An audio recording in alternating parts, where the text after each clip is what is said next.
Masechet Baba Batra, Daf Yud Bet. On va commencer par les 4 dernières lignes de Yud Aleph Amud Bet. Amar Mor, Haya Satum Ubikesh Lepotho, En Benemavoy Merakevin Alav. Nous avions appris dans la Braïta que si jamais il y avait deux mavoy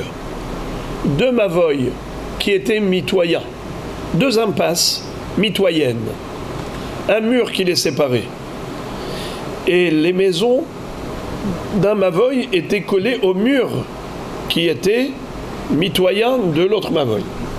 Voilà que l'un des habitants d'un mavoy a voulu ouvrir une entrée de son hatser au deuxième mavoy. On va les appeler mavoy A, mavoy B. Il y a dans le mavoy A, Reuven, Shimon, Lévi, Yehuda, Issachar. Dans le mavoy B, on a Zevulun, Naphtali, Gad, Asher, Yosef et Binyamin. Voilà que Reuven a décidé de défoncer le mur, d'ouvrir une entrée dans le mur pour pouvoir passer de son hatser, qui est dans le mavoy A, au mavoy B. Eh bien, figurez-vous que les habitants du mavoy B peuvent l'en empêcher. Ils peuvent lui dire: monsieur, tu n'es pas de chez nous, tu n'as rien à faire ici, referme cette entrée, tu n'as pas le droit de rentrer chez nous. Maïhabounash. Alors, donc c'est comme ça que la Braïta nous avait enseigné. Mais d'autre part, s'il y avait autrefois une entrée qui existait déjà auparavant, et on pouvait aller du Hatser à ce Mavoy, du Mavoy A au Mavoy B, seulement à un moment donné, il n'avait plus d'utilité, il n'avait plus besoin, alors ils l'ont fermé. Et c'est comme ça qu'en effet, personne n'allait du Mavoy A au Mavoy B directement. Mais maintenant, voilà que ce monsieur a regretté. Reuven a décidé de réouvrir cette entrée. Alors, permis ou interdit? C'est-à-dire, est-ce que les habitants du Mavoy B peuvent empêcher Reuven qui habite dans le Mavoy A de réouvrir cette entrée? Réponse, ça dépend. Parfois oui, parfois non. Si le cadre de la porte, c'est-à-dire les poteaux et linteaux bâtis de la porte est encore là, alors dans ce cas-là, oui, c'est possible. Car en effet, le fait qu'on les placardait, c'était provisoire. La preuve, c'est qu'on n'a pas retiré le cadre de la porte. Mais si, au moment où on avait muré, on avait retiré carrément les pétsimines, on avait retiré le cadre, il n'y a plus de poteaux et linteaux, alors à ce moment-là, quand on avait fermé, c'était une fermeture définitive et c'est donc irréversible, irrévocable, même si aujourd'hui il a regretté, il veut réouvrir cette entrée, ce n'est plus possible dans la mesure où les habitants du Mavoy B l'empêchent. Ils refusent. Ils ont le droit légitime de refuser. Alors répétons. Amar Mor, Haya Satum, si c'était fermé, Ubikesh Lepotho, et il a décidé de réouvrir, En Bene Mavoy Merakvin Alav, les habitants du Mavoy ne peuvent pas l'empêcher. Amar Avaloshanu Ela, Shelo Paratz et Petsimav, Aval Paratz et Petsimav, Bene Mavoy Merakvin Alav. Quand est-ce qu'on ne peut pas l'empêcher?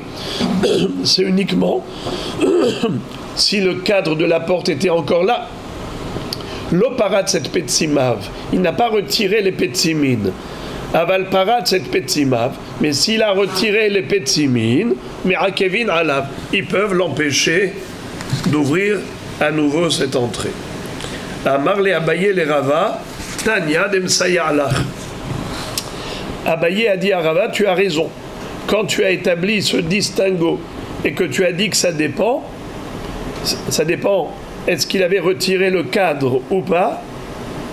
tu as raison, car on retrouve une braïta qui dit la même chose. Bait satum yeshlo arba amot, parat set petsimav en lo arba amot. C'est-à-dire, on avait déjà dit que lorsque les héritiers, par exemple, voulaient se partager le hatser qu'ils ont hérité de leur père, chacun avait une villa que le papa avait déjà donnée de son vivant.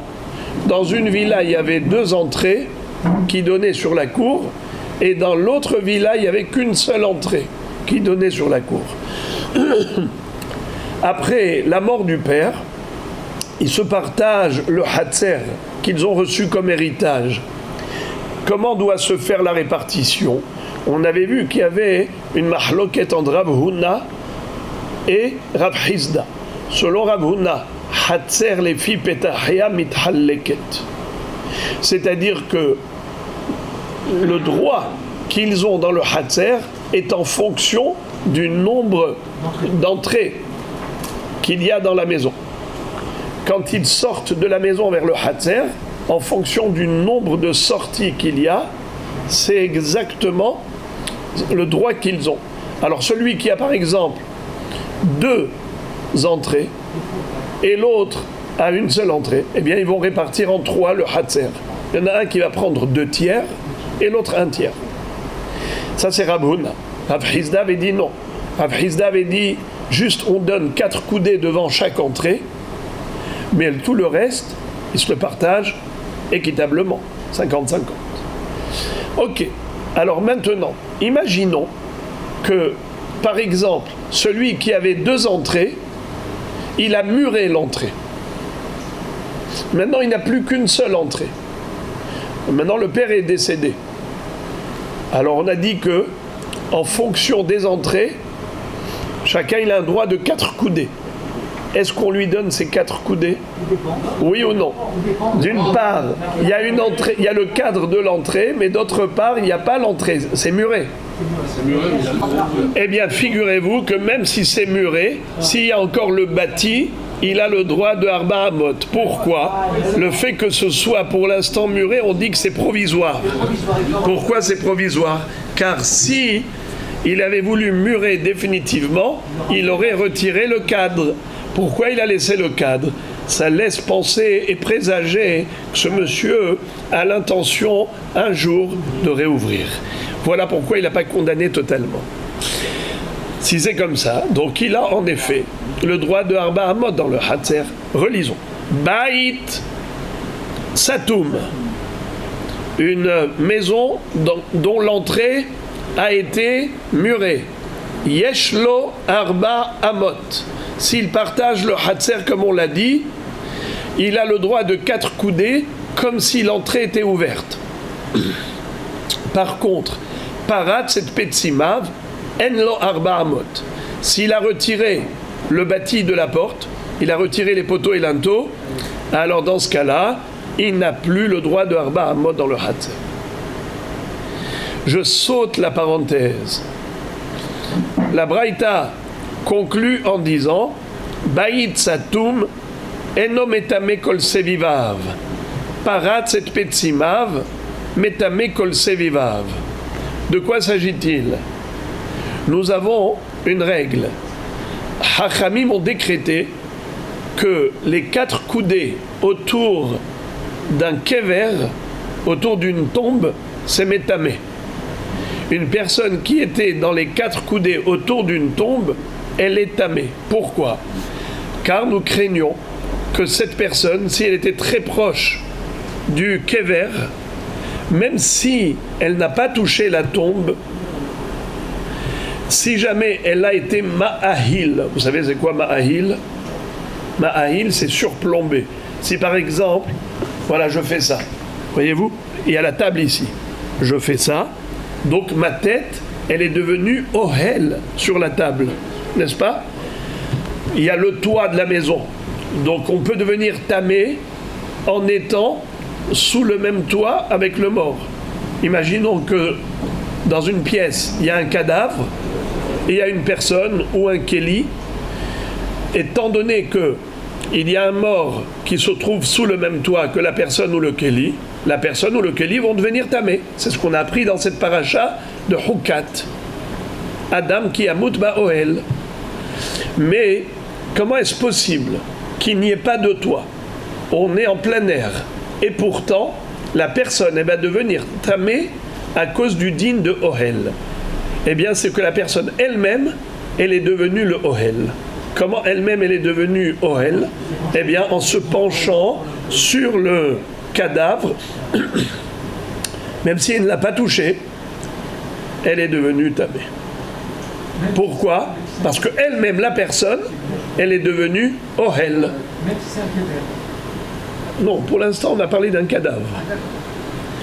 Alors, maintenant, si on a un kéver, quelqu'un qui fait la même chose par rapport au kéver, qui ne touche pas le kéver, mais il est ma'ahil, étant donné que la toum'a du mort, elle transperce la tombe, elle monte jusqu'au ciel, la personne qui va se pencher au-dessus de la tombe, même si elle n'a pas touché la tombe, eh bien, elle est tamée Tum'at Ohel.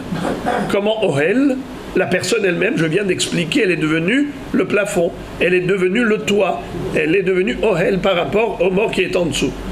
Maintenant, on parle évidemment d'un kéver où il n'y a pas d'espace à l'intérieur pour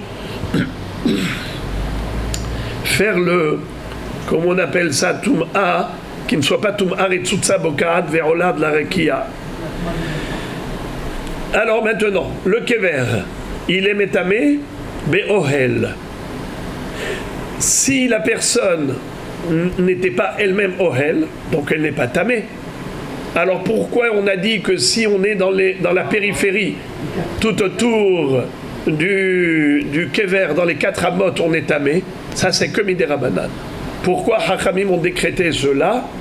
À titre de précaution. Car il se peut que la personne, sans se rendre compte, elle est venue par exemple s'approcher pour lire ce qui était écrit sur le kéver, elle ne s'est pas rendue compte, et voilà qu'une partie de sa tête était au-dessus de la tombe. Et voilà qu'elle est tméa, cette personne est devenue impure sans le savoir. Ok, maintenant, ça c'est pour une tombe. Qu'en est-il d'une pièce, par exemple? Il y avait un cadavre dans une pièce, une chambre. La chambre était fermée, d'accord? Est-ce que cette pièce-là est considérée comme une tombe? La porte est fermée. Il y a une pièce, il y a une porte, il y a un mort à l'intérieur de la pièce, on a fermé la porte. Maintenant, quelqu'un qui se situe dans les 4 coudées tout autour de cette maison, de cette pièce.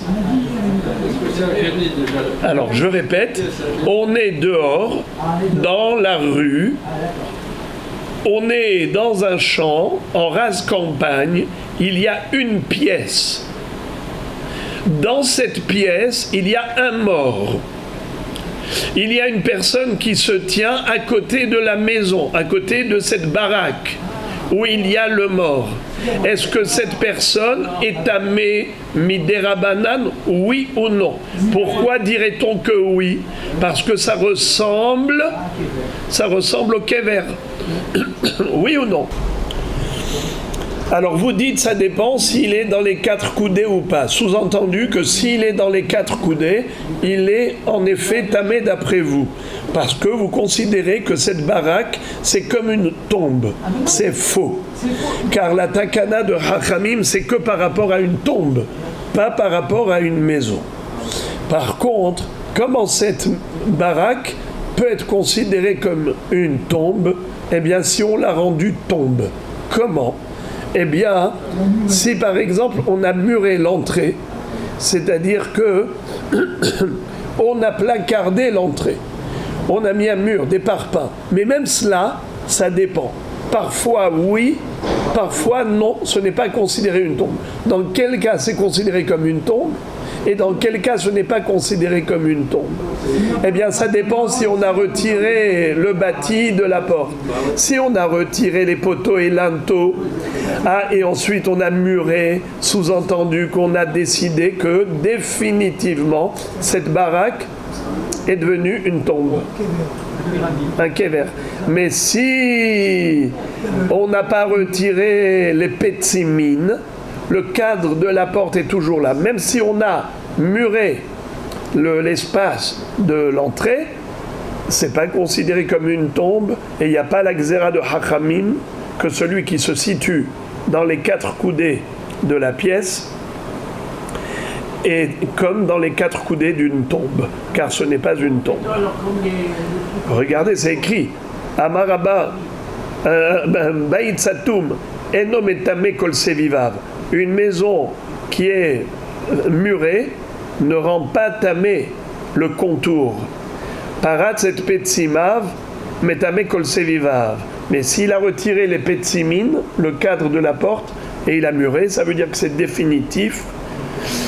Eh bien oui, c'est métamé les 4 coudées tout autour de cette baraque, car cette baraque est désormais considérée comme une tombe. Et maintenant, la Gemara va revenir à un sujet de Mavoy qui est un peu similaire au cas précédent. Amar Rav Hanan, Amar Shemuel, Mevoot amefullashin lirshut arabim, ubikshu bene mevoot le'amid lahem dlatot, bene reshut arabim akvin alehem.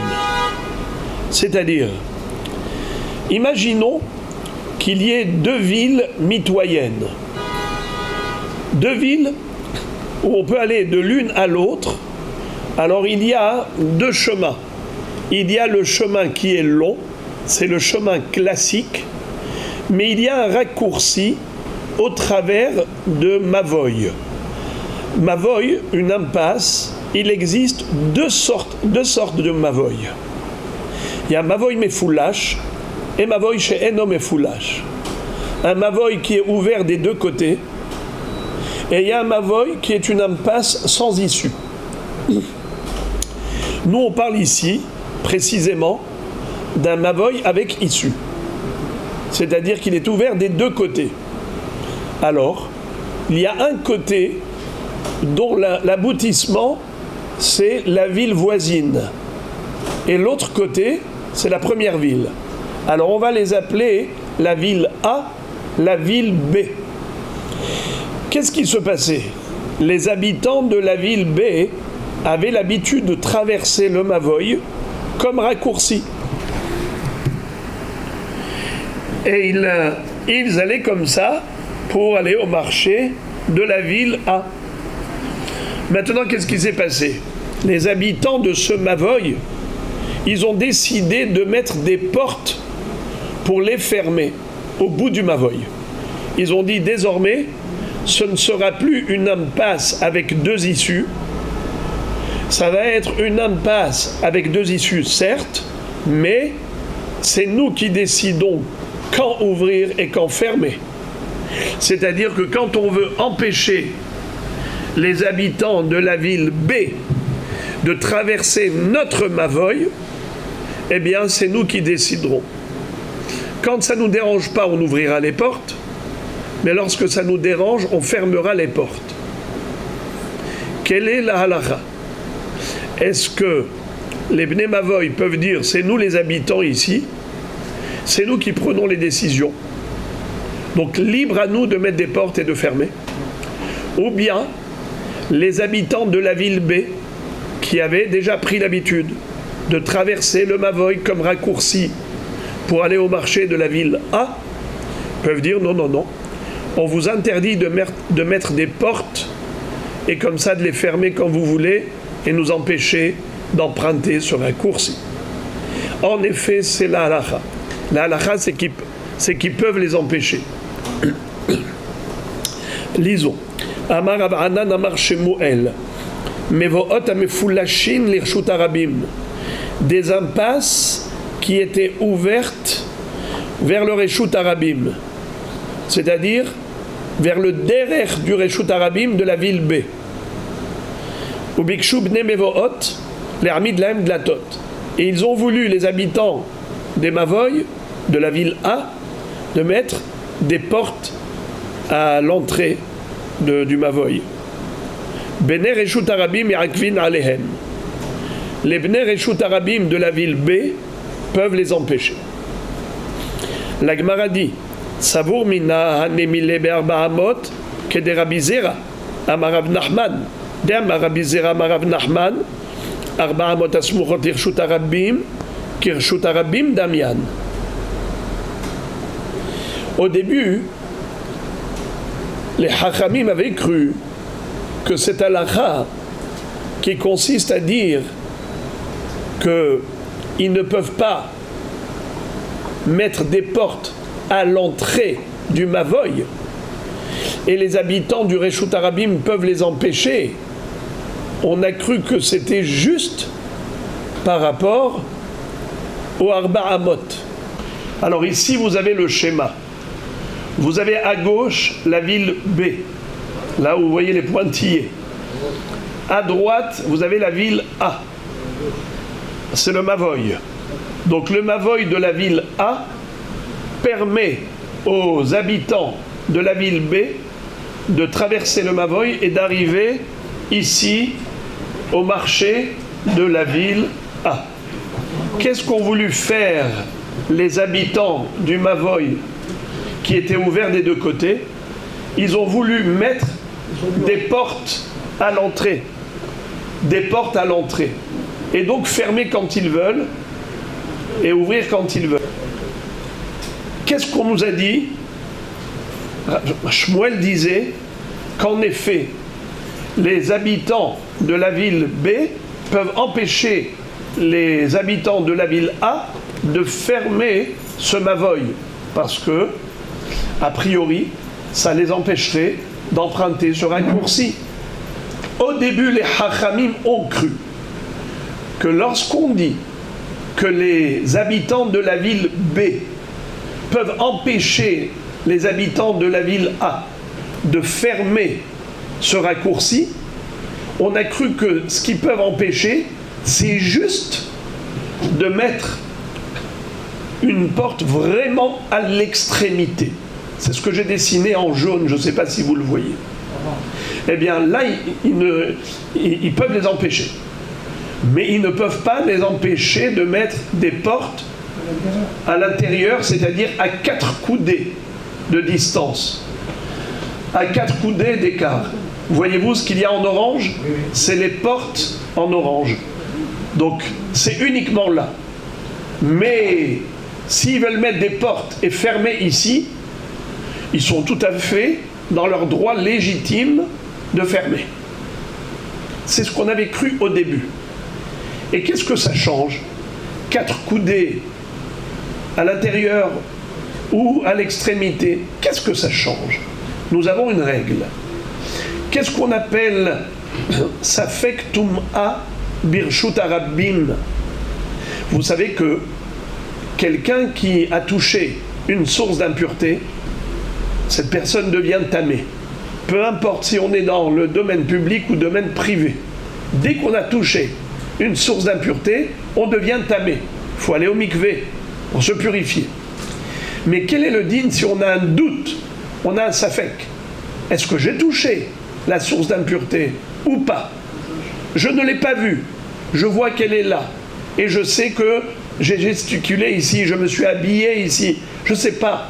Est-ce que j'ai touché ou pas? Le din est le suivant. Safek tum'a birshut yahid tamé, safek tum'a birshut arabim tahor. Si le doute a lieu dans un domaine public, alors on est cool, tahor. Si le doute a lieu dans un domaine privé, alors on est strict, tamé. Pourquoi? D'où provient cette différence? Mais après tout, le doute, il est le même. La réponse, on l'apprend du din de la sota. À propos de la femme soupçonnée par son mari de l'avoir trompée, eh bien, la Torah dit venitma'a. Venitma'a. Elle est considérée impure jusqu'à clarification du doute. Tant qu'il la soupçonne, eh bien, il ne peut pas aller avec elle jusqu'à ce qu'il l'amène au Beth Amikdash pour que le Kohen lui fasse boire l'eau mélangée à ce qu'on avait déjà appris, effacer le texte de Parashat Sota, du Afar à Mishkan, et ainsi de suite. En tout cas, en attendant, à cause du doute, elle est interdite. Mais quand est-ce qu'il y a un doute qui la rend interdite? Que si le Safek est né dans le Reshut HaYahid, dans un domaine privé.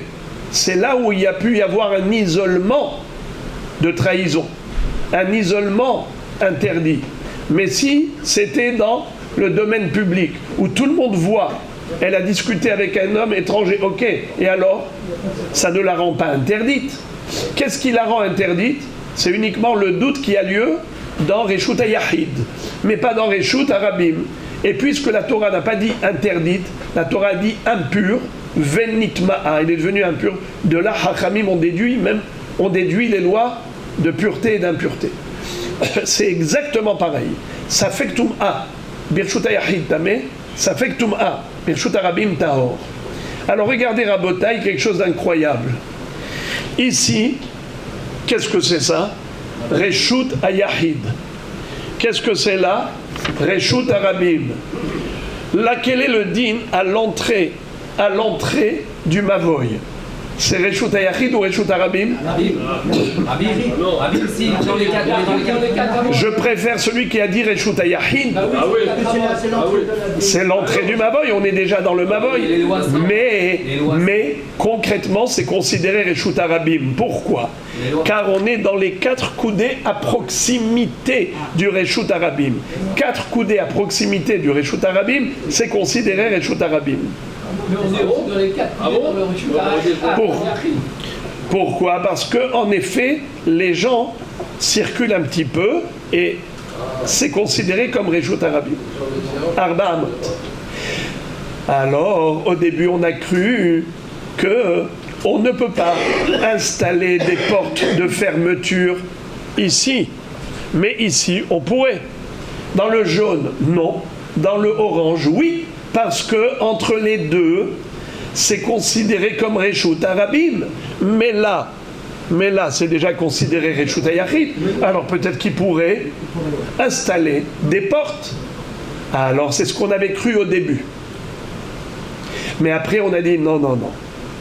Quand les habitants de la ville B peuvent empêcher les habitants de la ville A de mettre des portes, c'est n'importe où. Tu ne peux pas mettre des portes ni là. Pourquoi? Car les habitants de la ville B se servaient du Mavoy comme raccourci pour aller de là à là. Au lieu de faire tout le détour pour aller au marché, ils prenaient le raccourci.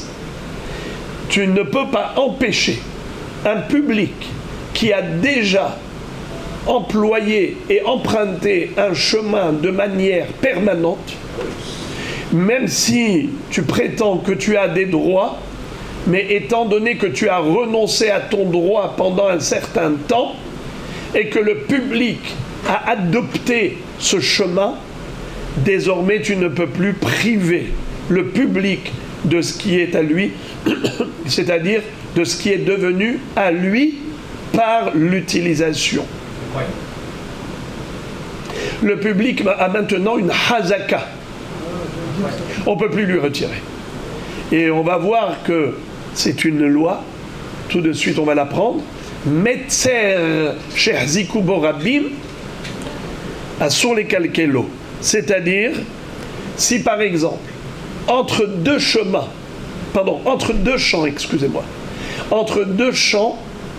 il y avait un petit chemin, un petit sentier. En fait, ce sentier, c'était un raccourci que les gens ont emprunté.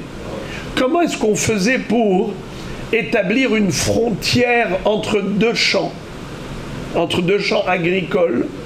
Eh bien, on prenait de la terre et on faisait un petit monticule de terre. Toute la ligne où on avait comme ça un tas de terre sur toute la ligne, entre deux champs, c'était ce qui délimitait les champs. C'est la frontière. Si les gens se sont habitués à marcher dessus, désormais, ils ont adopté ce chemin, ils se sont appropriés ce sentier. On ne peut plus maintenant leur dire non, non, non, non, passez de l'autre côté. Maintenant, c'est devenu à eux, ils ont une chazaka. Alors, je relis. Amar Rabba Bar Hana, Amar Rabbi Yohanan. מבואות המפולשות לעיר אחרת וביקשו בני העיר לסותמן, בני העיר מעכבין עליהם. לא מבעיה כי לקדרכה חרינן מעכבה, אלא אפילו כי קדרכה חרינן מעכבה. משום רב יהודה אמר רב דאמר מצר שהחזיקו בו רבים אסור לקלקלו. Rabbi Yohanan nous a dit que, en effet, les habitants de la ville B peuvent empêcher les habitants de la ville A de mettre des portes pour les empêcher de traverser le Mavoï. Ils peuvent les empêcher. Pourquoi? Car ça y est, ils ont adopté ce chemin. Et la Gemara dit que ça rejoint l'enseignement de Rav qui a dit qu'un sentier qui a été adopté par le rabbin, par le public, on n'a pas le droit de leur retirer. Tu ne peux pas venir aujourd'hui dire « Hey, c'est à moi, je vous interdis de passer par là ». Tosfot explique « Haïnouk she'hziku birshut ». Tosfot dit dans quel cas, lorsque le rabbim ont adopté un chemin, on ne peut plus les priver, ils ont une hazaka, c'est uniquement lorsque au début ils avaient le droit de passer par là, on leur a donné le droit, c'était officiel. Alors maintenant qu'ils se sont habitués, tu ne peux pas regretter et dire « Eh oh, c'est à moi, partez d'ici ». Car une fois que tu leur as donné le droit et ils ont adopté ce chemin, c'est devenu un derech harabim, tu ne peux pas les écarter d'ici. Mais s'ils sont venus et sans aucune légitimité, sans aucun droit, ils viennent et ils se permettent, c'est des voyous. On peut, comme dit la Gemara, façon de parler, tu prends une matraque, tu te mets ici, tu dis allez, celui qui ose venir maintenant passer par là, il va recevoir. Parce qu'il n'avait aucun droit depuis le début. Dans le même ordre d'idées, je saute la parenthèse. Amar Rav Hanan Amar Shmuel, mevoot amfulashin reshut harabim, ubikshu bnei mevoot la'amid lahem dlatot, bnei reshut harabim me'akvin alehem.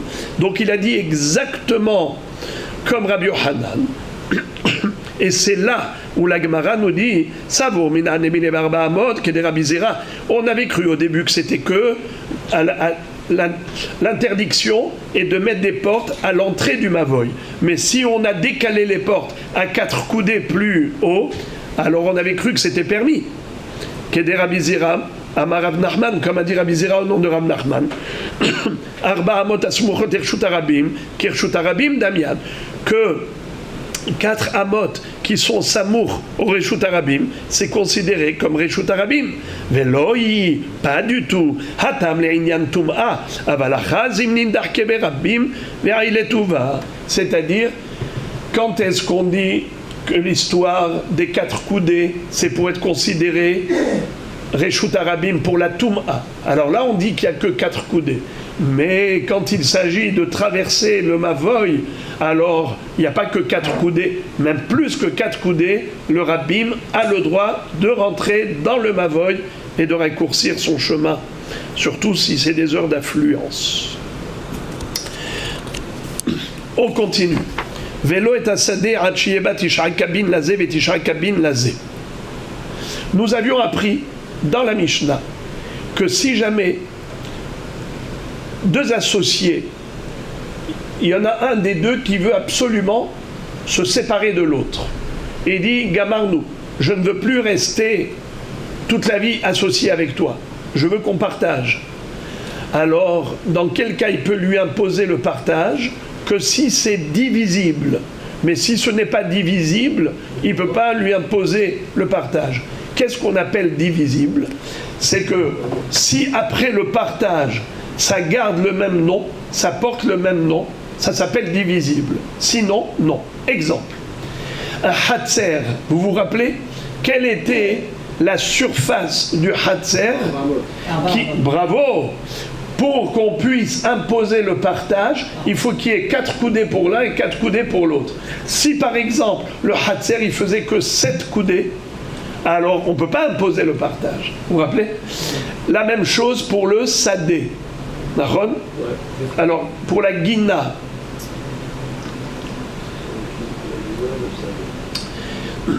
pour le sadé, qu'est-ce qu'on avait dit? Dans quel cas deux associés dans un sadé, l'un peut imposer à l'autre le partage? Il faut qu'il y ait au minimum pour chacun, d'après Tanakama, 9 cabines. 9 cabines pour l'un et 9 cabines pour l'autre. D'accord? 9 cabines, c'est une mesure. Cette mesure, c'était une manière à l'époque de définir la surface. Si on peut planter 9 cabines de blé, cette surface-là, elle est suffisante. S'il y a 9 cabines pour l'un et 9 cabines pour l'autre, alors ça s'appelle sadé suffisant pour le partage. Mais s'il y a moins que 9 cabines pour l'un et pour l'autre, alors dans ce cas-là, ce n'est pas divisible. Rabbi Yehuda a dit la moitié. Tish'a hatsa et cabine, 9 demi-caves. Alors, en effet, selon Rabbi Yehuda, même un petit champ est divisible s'il y a suffisamment pour avoir une surface de 4,5, bravo, 4,5 cabines pour l'un et 4,5 cabines pour l'autre. Alors, Moraï et Rabotaï, la Gemara dit, a priori, c'est une mahloket. Rabbi Yehuda n'est pas d'accord avec Tanakama. La Gemara dit pas du tout. Ce n'est pas une mahloket. Ils sont d'accord sur le principe. Seulement, dans la ville de Rabbi Yehuda, la terre, elle était plus fertile que la terre où habitait Tanakama. Et donc, on sait qu'un agriculteur a besoin de la charrue, il a besoin des bœufs, il a besoin des ouvriers, des agriculteurs. Alors, Moraï et Rabotaï, tout un investissement pour un travail agricole, un homme ne va investir des frais, du temps, de l'énergie, de la fatigue que si ça vaut la peine. Le rendement vaut la peine. Eh bien, on te dit comme ça. Dans la ville de Rabbi Yehuda, je vais commencer par Hachamim. Hachamim disent, moins que 9 cabines, un homme n'est pas d'accord d'investir autant d'énergie, de dépenses. Ça ne vaut pas la peine. Alors Rabbi Yehuda dit, c'est vrai, dans ta ville à toi, parce que tes terrains, ils n'étaient pas fertiles, ils étaient rocailleux. Mais moi, j'habite dans un endroit où la terre, elle est merveilleuse. Elle produit tout autant avec une demi-surface que la surface de la ville de Tanakama.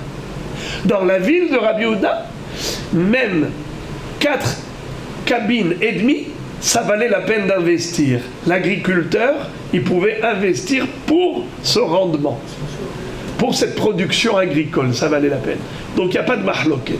Alors, interrogation orale. Combien faut-il qu'il y ait de surface dans le champ pour qu'on l'appelle divisible et que Réhouven impose à Shimon le partage? Il n'y a pas de mahloket, on vient de le dire. Il y a zéro mahloket. On a dit... Parce qu'il est fertile. Oui, mais c'est exactement la même production. Étant donné que la production que peut donner chez Rabbi Yehuda un petit terrain est la même production agricole que peut donner un grand terrain dans la ville de Tanakama. Donc ça revient en même. C'est-à-dire divisible. Qu'est-ce qu'on appelle divisible chez Tanakama? Eh bien, Tisha Kabin, où on peut semer Tisha Kabin. Qu'est-ce qu'on appelle divisible chez Rabbi Yehuda? Tisha Hatsa e Kabin, 4,5. Eh bien, est-ce qu'il y a une mahloket? Non. Dans la forme, non, mais dans le fond, oui. Dans la forme, c'est vrai que ça produit... J'aurais dit juste le contraire de vous. Dans le fond, non, c'est dans la forme, oui. Voilà, exactement, oui. Hazak, vous avez raison. On continue. Dans le fond, il n'y a pas tout à fait... La Gemara demande et elle dit, c'est bon, Rabbi Yehuda et Tanakama, ils ont parlé en Eretz Israël, mais en Babylonie, là où ils habitaient, c'était en Babylonie, là où on a écrit le Talmud. La Gemara demande, Bebavel Maï, la terre de la Babylonie n'est pas aussi fertile qu'Eretz Israël. Amar Rabbi Yosef, Beradou Yoma. Beradou Yoma. C'est-à-dire, le mot radou, ça veut dire labourer. Labourer un jour. Un homme est d'accord de s'investir, d'aller louer les bœufs, d'aller louer la charrue, d'aller louer un ouvrier. Tout ça, c'est pour le travail d'un jour de labour. Mais s'il y a moins que ça, il dit, c'est pas la peine, je ne vais pas investir autant pour un petit terrain. Alors, c'était ça la définition. Et Beradou Yoma, la Gemara dit, ok, Maï Beradou Yoma, Iyoma Zara, Treyome Krava Lohave, Iyoma Krava, Yoma de Zara Lohave. Il y a deux labours. Il y a le labour après la moisson et il y a le labour avant la semaille. C'est-à-dire, qu'est-ce qu'ils faisaient les agriculteurs? Après avoir moissonné, alors ils préparaient déjà la semaille de l'année prochaine. Comment ils faisaient? Ils labouraient immédiatement après avoir récolté, et il restait comme ça toutes sortes de résidus, eh bien ils labouraient la terre pour qu'elle soit friche. Eh bien, après ça, quand il venait pour semer, il labourait à nouveau. Mais c'était facile de labourer parce qu'elle avait déjà été labourée une première fois. Comment on appelle le labour après la moisson? Kerava. Kaf, Resh, Bet, Aleph. Comment on appelle le labour pendant la semaille? Zara. Zara, avant le Zera, avant la semaille. Alors la Gemara dit comme ça. Lorsqu'on laboure la première fois, la terre, elle est rêche, elle est dure, elle est sèche. C'est difficile, ça prend plus de temps. Tandis que le labour juste avant la semaille, la terre est déjà friche, elle est déjà beaucoup plus molle, ramollie, alors c'est beaucoup plus facile. Donc ça va beaucoup plus vite. Alors la Gemara dit comme ça. Le temps que ça prend pour labourer un jour pendant la période de la moisson, c'est un peu moins de 2 jours, c'est 1 jour et demi, le contraire. Ce qui mettrait par exemple à l'époque de la, comment on appelle ça, de la moisson, quand on va labourer, comme c'est dur, alors je vais dire par exemple 1 jour, ça va me mettre, oui, 1 jour. Eh bien, quand la période de semaille va arriver, comme la terre est molle, ça va mettre beaucoup moins de temps que 1 jour. Mais lorsqu'on louait le bœuf, lorsqu'on louait la charrue, lorsqu'on eh bien, on payait pour la journée. Quand tu vas chez Kiloutou et tu vas louer un appareil, eh bien, il ne te loue pas pour 2 heures. Il te loue pour la journée. Tu payes pour la journée. C'est de la perte d'argent. Parce que quand tu as payé pour une location de toute une journée, alors que ton travail, c'est que d'une demi-journée, haval à la kesef. Une demi-journée. Ouais.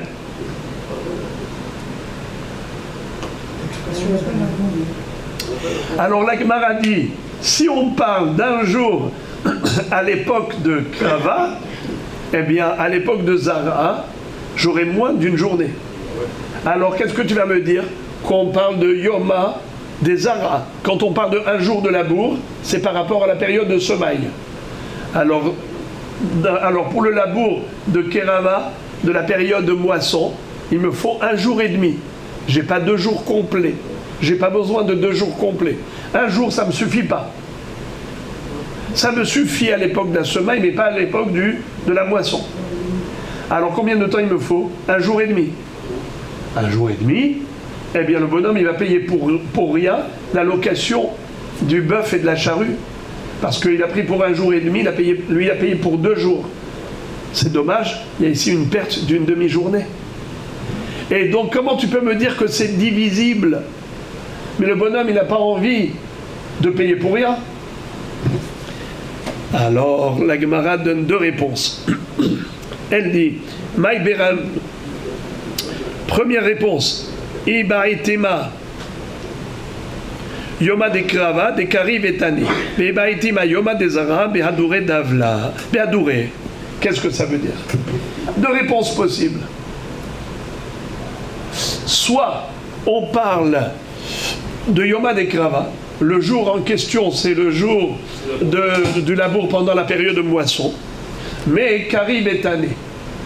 Il labourait 2 fois. Et donc ça mettait plus de temps. C'est-à-dire que 2 jours, Karim est tanné. Excusez-moi, pardon, excusez-moi. On parle de Yom HaDekrava. Le jour du labour, c'est par rapport à la période de la moisson. Alors, on avait dit le problème, c'est que le jour de la semaille, on n'a pas besoin d'un jour entier. Alors, il va louer pour une demi-journée, mais il laboure 2 fois. Comment 2 fois? 2 fois le jour de la moisson. Non, on avait dit le jour de la moisson. Un jour, c'est le jour de la moisson. Ouais. Alors, on avait dit le problème, c'est que le labour du jour de la semaille, il n'a pas besoin d'un jour entier, puisque la terre est molle. Elle est meuble, la terre. Il va labourer 2 fois. Ah, il va labourer 2 fois. Pourquoi il va labourer 2 fois? Ça sera encore tout le temps. Mais pourquoi il va labourer 2 fois? Il a déjà labouré 1 fois pendant le labour. Pourquoi il va labourer 2 fois pendant la semaille? Mais la moisson, on a déjà dit, Yom HaDekrava, un jour, c'est par rapport au jour de la moisson. Ok, alors maintenant, mais le jour de la semaille, on a dit, Karim est tanné, il laboure 2 fois. Pourquoi 2 fois? Mais la terre, elle est meuble. Pourquoi 2 fois? Eh bien, c'est 1 fois avant d'avoir semé et 1 fois après avoir semé. Il laboure, il jette les graines, il sème, mais après, il faut les recouvrir. Donc, il laboure une 2e fois. Voilà pourquoi ça prend toute la journée. Ce qu'il laboure en une seule fois, le jour de la moisson, ça met toute une journée. Et alors pourquoi il va louer chez Kiloutou, il va louer la charrue et le bœuf pour toute la journée le jour de la semaille, mais le jour de la semaille, la terre est meuble, c'est parce qu'il laboure 2 fois. Deuxième réponse, c'est que